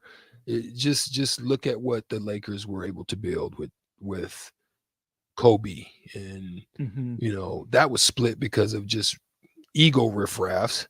It's just, if they stayed together, just think of what Golden State could have been with your core group of what you had, and if KD just wouldn't have wanted to be an ego again, right? Just think of the run that they had in Miami. Now, we know in the latter half of that, he goes off into a few other places and plays with Dwayne Wade, but he helped turn that franchise around, but he stood solid, and then some came to him. Dirk is the same way. Larry Bird. You just look at those teams, it just seems so much better, and you can round the troops and round the fan base. You know what I'm saying? They just come around you when you've been there for the core. And look, same thing in New York when Pat was there and the runs that they had. Same thing with Indiana with Reggie Miller. The only thing that stopped those type of entities from winning, even with the Pistons, came back with it, but had a core guys of just a bunch of hodgepodge, hard-nosed, gritty Detroit type of guys, which the city could get behind. The only thing that stopped Allen Iverson in the same manner was Shaq and Kobe. The only thing that stopped Magic, not Magic, even Magic lost one to him, but Duncan. Where are we talking again? Stockton, Malone, yep. Gary Payton, Sean Kemp, the Knicks. It was Jordan. Right. It had nothing to do with them. Those guys probably would have won a championship by that time. But the only ones that stopped them but look at Duncan too. He's another one. Right. David Robinson. Those guys were. I think it's got to get back to that. And if it doesn't, I think it's going to be trouble. I think it's going to be trouble for the league. Yeah, everybody's chasing and running and trying to go. Right now, there's talk of Luka Doncic probably bouncing for what hopefully he would think is great. Why? Let's get back to I don't think it can survive if it doesn't. Now, when I say that it'll be there, but I don't think it's going to be at the level that it has been if it doesn't get back to that. I think you're onto something, because it's unfortunate to see too all that momentum grind to a halt because of these reasons, right? There's plenty of other ways that it could have stopped, but there was so much momentum for the NBA. It was going a positive direction really after that 2011 lockout. I think some steps were made. enough teams, I think, sprung up that the NBA was growing. And it took really good advantage of social media. Yeah. It did. I don't think the NBA would obviously survive on a streaming type of deal, but the NBA, there's no way it goes for a streaming-based deal. But this is where I think we can loop Mark Jackson into this conversation, right? The biggest TV partner for the NBA Strict is ESPN. Mm-hmm. And now Mark Jackson's gone. Mm-hmm. That's a big piece of that, right? But Mark Jackson had friends at ESPN. Him, Van Gundy, those guys were together at New York. Yeah. They started way back with knowing each other back then. Now you break that up. Tough. It sucks to see. Sucks. That it does. We'll take one more break here on the block. Great questions on the text line, by the way. Absolutely. Keep them coming in. An interesting one just rolled in about some college football realignment rumors. Might get to that. We might not. We have more on the block after this. With the Planet Fitness Black Card, you don't just get a great workout. You get a great perk out because your membership is packed with perks. For $1 down and $24.99 a month, you'll get perks like access to any of our 2,400 clean and spacious locations. Bring your friend anytime and both work out with tons of equipment that'll give you that big fitness energy. Relax on a Black Card spa and more. Work out and perk out with the PF Black Card. Join for just $1 down and $24.99 a month. Join the judgment-free zone today. Deal ends Thursday, August 10th. See Home Club for details. Problem gambling affects millions daily of all ages and walks of life. If your loved one is struggling with addiction, contact Choices Treatment Center's 24-hour helpline at 402-476-2300. That's 402-476-2300. You've driven by GE Landscape Supply countless times, likely without even knowing, at 6701 Cornhusker Highway. Now it's time to stop in. GE Landscape Supply sells to homeowners and contractors with a vast selection of landscaping and construction materials. They sell in bulk to save you money, and you can buy anything from a 5-gallon bucket to a semi-load. And don't forget, they deliver anywhere. Stop by 6701 Cornhusker Highway from 7 a.m. to 6 p.m. Monday to Friday and 7 a.m. to 4 p.m. on Saturdays. Go to GELandscapeSupply.com for more info or call 402-467-1627. General contractors, business owners, property owners. The success of your business requires doing business with the right people. And the right people, when it comes to drywall, acoustical ceilings, and specialty products, are at Premier Drywall. Kevin and his crew will give your project the response and attention it deserves. You'll get all of the attention to detail and quality that you would expect from someone who's been in the business for 30 years. For your new builds, build-outs, or renovations, reach out to Kevin. Kevin at PremierDW.com. Premier Drywall in Lincoln. Ironhide Construction is hired. They're looking for hardworking, self-motivated individuals who are team players. Ironhide Construction has openings for an experienced project manager, estimator, apprentice, skilled laborer, and erector or installer. They will train the right people and make sure you understand the position and requirements. At Ironhide Construction, it's own it, be honest, and do it right. Apply today and learn more about their other benefits at ironhideconstruction.com, where they're committed to you every step of the way. Get rid of pesky critters once and for all with Bats to Rats. Their expert team is here to help you reclaim your home. No more sleepless nights caused by crawling critters or flapping wings. Bats to Rats ensures a safe environment for every family member. Check the website at batstoRats.com for amazing offers, and if you mention this ad, you'll receive $10 off your initial inspection cost. Don't allow uninvited guests to take over your home. Trust Bats to Rats for a peaceful and rodent-free living space. Gray Diesel and Equipment Services is your go-to place in Lincoln for repairs and maintenance for diesel pickups to Class 8 over-the-road trucks and trailers, from bumper pole utility to full-size semi. Gray performs DOT inspections and are a service provider for fleet companies like ARI, Element Fleet, and FleetNet. They're a family-owned business in operation since 1952, and they keep a clean, friendly shop. Customer service is their top priority. Give Gray Diesel and Equipment Services a visit today with easy access just off I-80 and North 56th Street. Are you tired of living in pain? It's time to take control. At Prairie Orthopedic and Plastic Surgery, we're your one-stop shop for expert care in Lincoln. From broken bones to complex reconstruction, our skilled team will help you get back on track. Visit prairieortho.com today and discover why we're the trusted choice for thousands of patients. Don't let pain hold you back. Take the first step towards a better pain-free life with Prairie Orthopedic and Plastic Surgery, where healing begins. Call 402-489-4700. This is former Husker and NFL linebacker Jay Foreman. For years, I've suffered from degenerative problems in both of my ankles, but thanks to a thorough and thought-out plan provided by Advanced Medical Imaging, I was able to get my life back with the least amount of pain as possible. While working through multiple options, the team of physicians at Advanced Medical Imaging were there to answer any questions I had. If you're experiencing any pain at all and want to get your life back, go to amimaging.com or give them a call at 402-484-6677. Advanced Medical Imaging, located at 7601 Pioneers Boulevard. Problem gambling is not just a financial issue. It's an emotional problem with financial consequences. If your loved one is struggling with addiction, contact Choices Treatment Center's 24-hour helpline at 402-476-2300.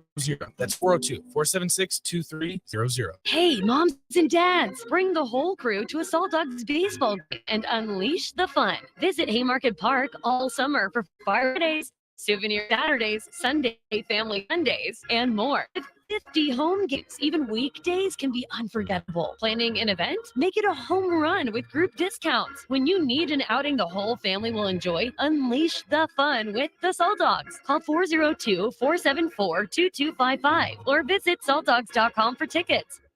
Back to On the Block with Strick and Austin on 93.7 The Ticket and theticketfm.com.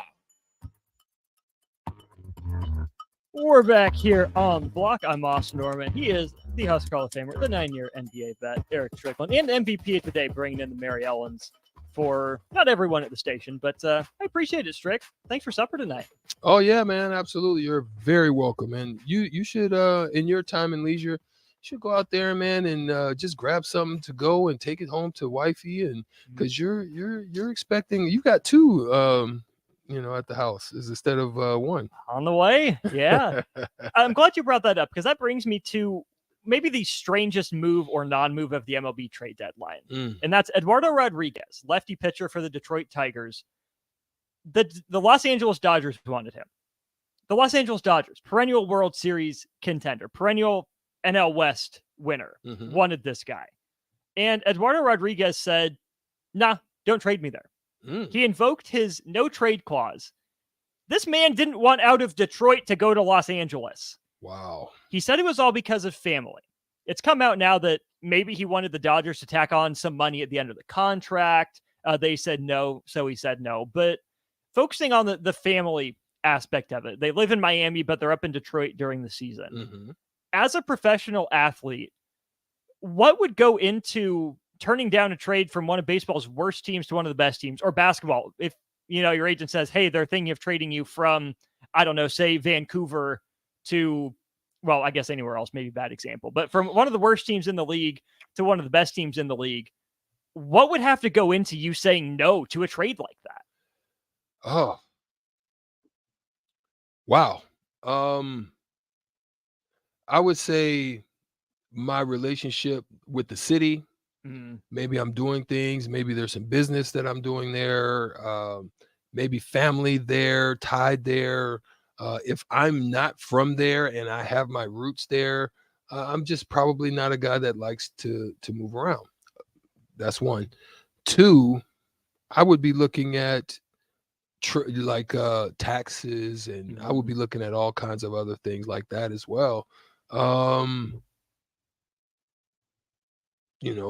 Conversations with my wife, if she wouldn't want to go, if I'm married, how I fit in. I'd probably look at the team and the structure. And so, I mean, it's different for baseball, I would think, but I'm thinking about basketball, their style of play, there's so many things that you could just think of. The conversations that I had with them, is this just a money move as opposed to they really want me move? If I get there and I don't pan out, it could be media.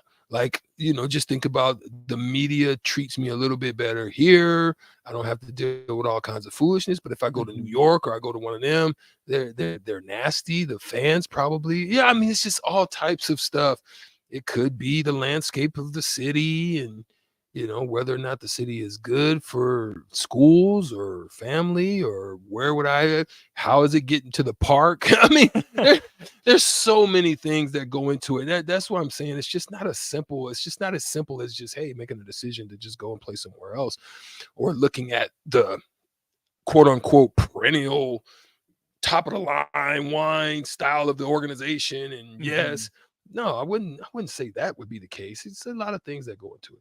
I appreciate that perspective, because from the outside of the professional sports realm looking in, like, why wouldn't you want out of Detroit to go to the Dodgers, who seem like a good organization? And here's the other reason I raised that, Strick. Eduardo Rodriguez specifically has an opt-out after this season. Oh, well, there you go. So he didn't even have to stay in Los Angeles long term. He could have told his wife, okay, I'm going to accept this because I could win a World Series ring. I could win a division title. Haven't done that in my career. It's important to me to have that opportunity, or I guess to get back to that level. He was with the Red Sox before, but he can be right back in 2.5 months. Yeah, and so you think about that too, right? It's different than traveling from home to go do games than it is living away from home. That's home base, because you're not going to take your family with you in the middle of the season. Not for 2 months. So that's home base. How you pitch could be you pitch better at home than you do on the road. This is going to be for him away from home. You know what I mean? I'm not getting home cooking. I'm not, you know what I'm saying? I mean, there's other things to it like that. I think. I don't think it's, sometimes for some people it's not that simple, but you make it a simple point, which is a relevant point. I'm only going to be there for a few months. That's the way I would probably look at it in some situations. When I went to the CBA and played in the CBA, there was a decision I made. I'm going here to work on my skill set. I'm going here, and I don't plan on staying here, but I'm going here for a specific purpose. And so you can set your mind on that to do that, but everybody's not built that way. That's what's different. Sometimes it's the comfort of knowing that when I hit the road, I'm coming home. You know what I mean? Like when you go on a trip, like when you went on your trip, you enjoyed the trip immensely, but you were glad, I'm sure, to get back home into your own bed, into your own home, to the comfort of knowing that when you showed and left work, that you put your feet, you know what I'm saying? I don't know if you guys listening on the show, or on the stream, you understand what I'm saying, but it does create a different mindset for you. And he might be a guy that's, when he's set in a specific routine, he likes that and he's comfort in that, and it helps him to pitch better, knowing that when I hit the road, I'm hitting the road, but when I'm coming home, I'm home. So that's kind of something to look at. I got you. Let's pause 10 seconds for station ID on 93.7 The Ticket. This is Lincoln's home for sports talk on the FM dial. The home of Kansas City Royals baseball. KNTK FM Firth, 93.7 The Ticket. We're back here on the block. We welcome Jay Foreman in as well. Jay, what's up? What's happening? Lots happening in college football that I'm sure we'll get into. Talking some MLB trade deadline right now. On the text line, Strick, someone said, could he be trying to increase his stock in Detroit as the ace of that staff, worried that the Dodgers would make him, a third or a fourth starter, or even a reliever? Great point. That's what I'm saying. There's, because it's baseball, it's different. That's what I'm talking about. The team makeup on that team, you could be certain, 2 months trying to get chemistry and a whole, in the pitch. Just think about what that would be like. Jay could speak to that on the football side of things. I mean, I could tell you on the basketball side of things, it's kind of easier, I think, on the basketball. It's a smaller knit a group of guys, so it's easy to kind of come in. They kind of know you. It's kind of like a fraternal order. It's pretty, guys pretty much kind of know each other from travels and playing against each other, competing. They kind of know who you are and how you are. But then going into a room, can be different. Going into a whole room, a whole offensive coordinator room, and it could be different. Jay could probably speak better than that. I mean, and that's where you see a lot of mistakes made, in both you can't, in the NFL, the players don't really control their destiny as much as baseball and basketball. So in this case, when you're talking about baseball, they're not just thinking about where they fit in the rotation. They're thinking about, okay, when am I up for free agency? Because if I come in if I go from a number one starter to somewhere where I'm like the third or fourth guy, well, you get in the playoffs, you might be nixed out of a start. Now, if you're pitching good, then you're really mad. But if you ain't, then that's cool. But if you look at Kimbrel, I always call him the shelf because when he's doing, he's got to. And that was because he was rehabbing. But you got to think that he was a scratch one time. Well, when it comes up after, whether you win a World Series or you lose in the playoffs, free agency starts as soon as the season's done. Well, then that gives other teams the negotiating power or the leverage when you go, through free agency. So a lot of that can change. There might be a little bit different from the NL or the National League and the American League. The type of pitchers and hitters, and it's a little bit different. But going into different clubhouses, with managers, the way they manage in their styles, you might go from like was it Joe Madden that's really kind of lax, and then maybe you get in somewhere where like was it Jim Leyland or whatever that was at Pittsburgh Pirates. He ain't playing no joke. You see when he told Barry Bonds, he's like, you can get up out of here. That can affect you. Who's around you? Like sometimes here's where you can see some things. And baseball is not this bad, but you can see it. Sometimes say like you have a group of pitchers that are kind of grown close to each other, and just say us three, and say like Austin got traded. Well, then here comes the new prospect, Jay Foreman. I might not be accepted into the group, right? Well, that is going to affect the performance on the mound or even in the batting order and stuff like that. So it's a tricky situation, and it's a lot of pressure because when you make these trades, right? Obviously you're talking about, Max Scherzer going to the, from New York to the Rangers. The GM says they couldn't tell him that they weren't going to be all in. I mean, you just went from the highest payroll in the league 6 months ago to now it's just a fire sale. And the best thing you could talk, and they're getting some prospects, but prospects start, that starts with that. The prospects and the potential, the two same word. All it means you ain't done nothing yet. I mean, that's what it means. And it's a unique situation. You see something now. We're talking like the professional sports, which are more entertainment now. It's happening in college now. Don't think that. Well, I guess I'd like to assume. NIL transport portal is that where you're going? Okay. And with just right here with Miles Farmer being in his leverage is I'm a graduate, so you don't have to sit out a year. So let's say Eric Strickland, you're the new defensive coordinator. Let's just do the known places that he might land. Wisconsin, right? I think Coach Butler that was here knows, Miles, you're up there. And you got maybe a new starter that you're trying to get, plugged in, right? Never played. We can get a guy that we can rent pretty much essentially for 4 months because you're only there for August, September, October, November, and a bowl game, December. I mean, okay, 6 months at the worst. You're not on the hook for anything more than a scholarship and maybe some spin and change NIL.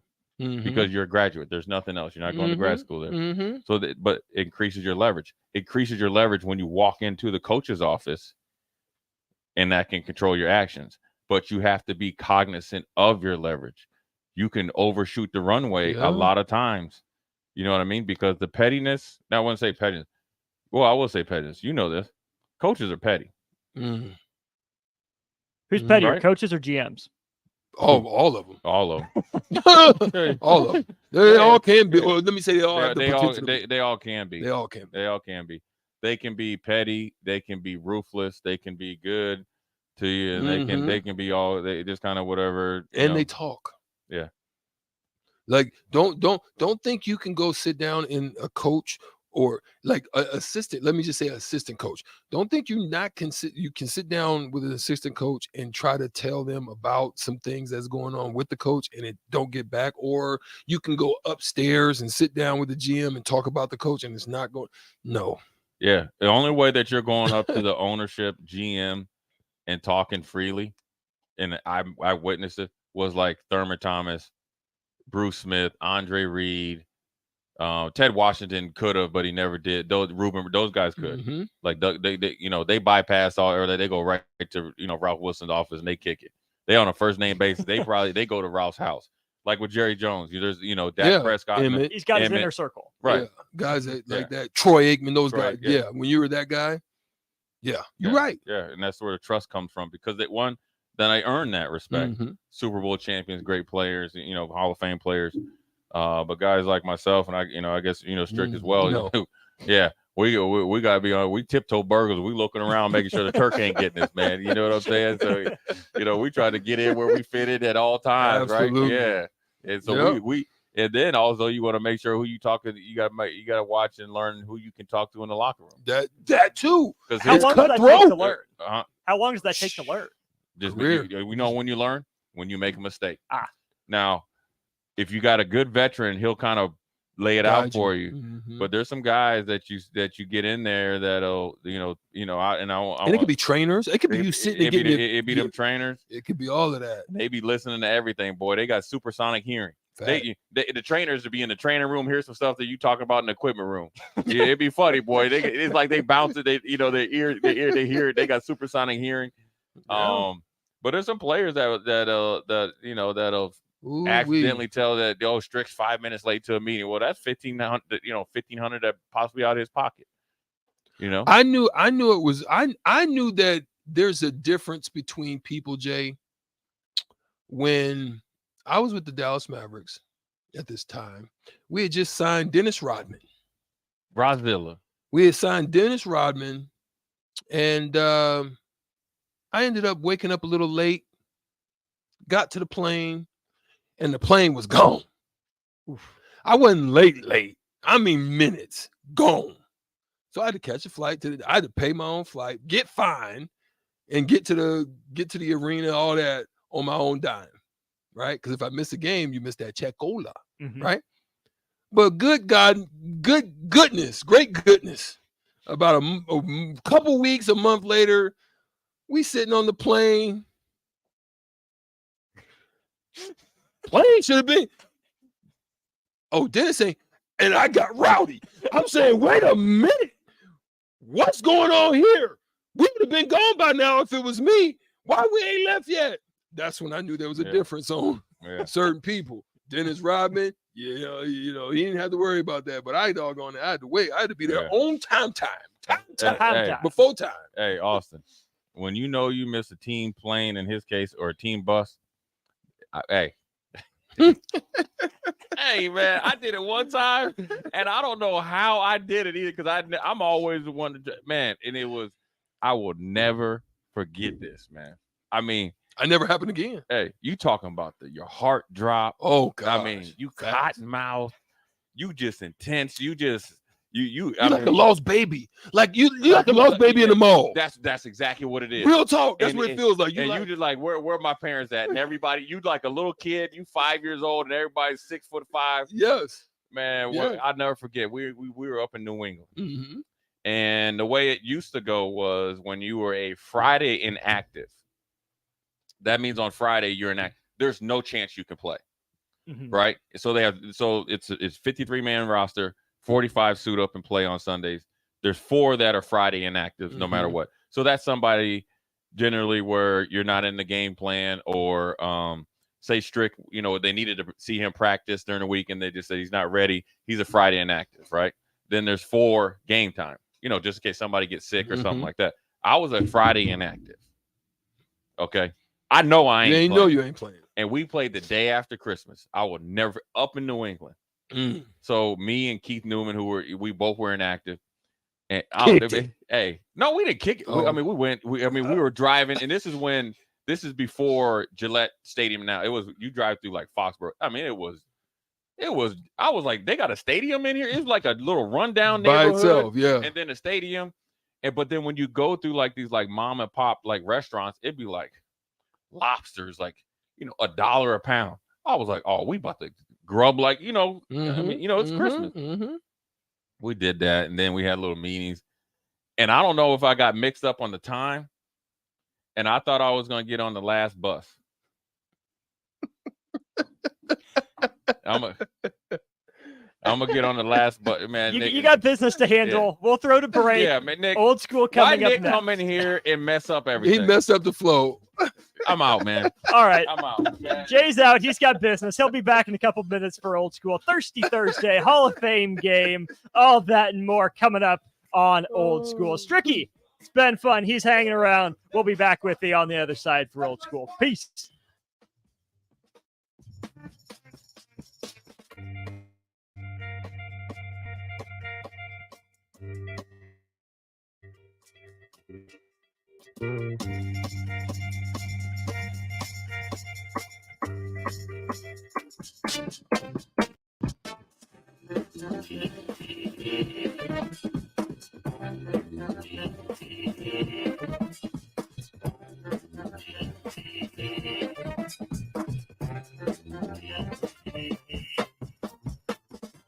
Mary Ellen's Food for the Soul. Smoked meats, amazing sides. The only problem when they fix you a plate is that at some point, that plate will be empty. But hear me out. What if that plate was never empty? That dream can be your reality with the Mary Ellen's Express Lunch Buffet. From 11 to 2 every Wednesday, Thursday, Friday, and even Saturday. One price, all you can eat, and it even comes with a drink. Tell your boss you're taking a long lunch and get down there. Mary Ellen's Food for the Soul at 29th and Pine Lake. Let them fix you a plate. When you were a kid, clubs were cool. Robotics club, space club, and stuff like that. But what do adults get? Book clubs and quilting clubs? No, forget that. How about a margarita club? Get to Upside Bar and Lounge and join the best club in town. 10 flavors of margarita like Maui Wowie, burnt pineapple, and mango tango. Try all 10 of them and receive your own souvenir margarita glass. Make it your new Monday night tradition. $4 margaritas and $4 taco baskets. Grab the crew and head on over Monday night or any night. Upside Bar and Lounge at 29th and Pine Lake. Ever wish you had another light switch on the other side of the room on a dark night? How much better would you sleep at night if you had a ceiling fan in your room? The High Electric Service Department is here to make your electrical what-ifs a reality. Whether you're looking to replace some outdated light fixtures or brighten up your counters with under-cabinet lighting, High Electric can handle all types of residential electrical installations and services. Give Erica a call at 402-466-6606 or visit high-electric.com to get started. H&H Roofing, established in 2015, is proud to serve the local area, which includes the tri-state area in Nebraska, Iowa, and South Dakota. H&H Roofing has a professional team that are licensed and bonded, GAF Master Certified Installers, and an insurance-preferred contractor that will work directly with your insurance company. Also a leading roofer, siding, and gutter specialist. H&H Roofing will service all residential, commercial, and agricultural needs. Go to HNHroofs.com for more information or call 402-359-2546. At first, I was really nervous and intimidated to buy a ring. I wasn't sure what I was getting into. My experience with Heyman was very easy. I felt like I walked out of Starter Heyman with the ring that was going to make her go wow and say yes. Hi, Ray. Starter Heyman. Starter Heyman. Yeah, it was good. Great. We're definitely coming back in the future. Sauter Heyman Jewelers, Lincoln and Grand Island. SauterHeyman.com. Integrated Life Choices has been inspiring opportunities for individuals with disabilities for more than 15 years in Lincoln, Nebraska, by offering a number of services. From group home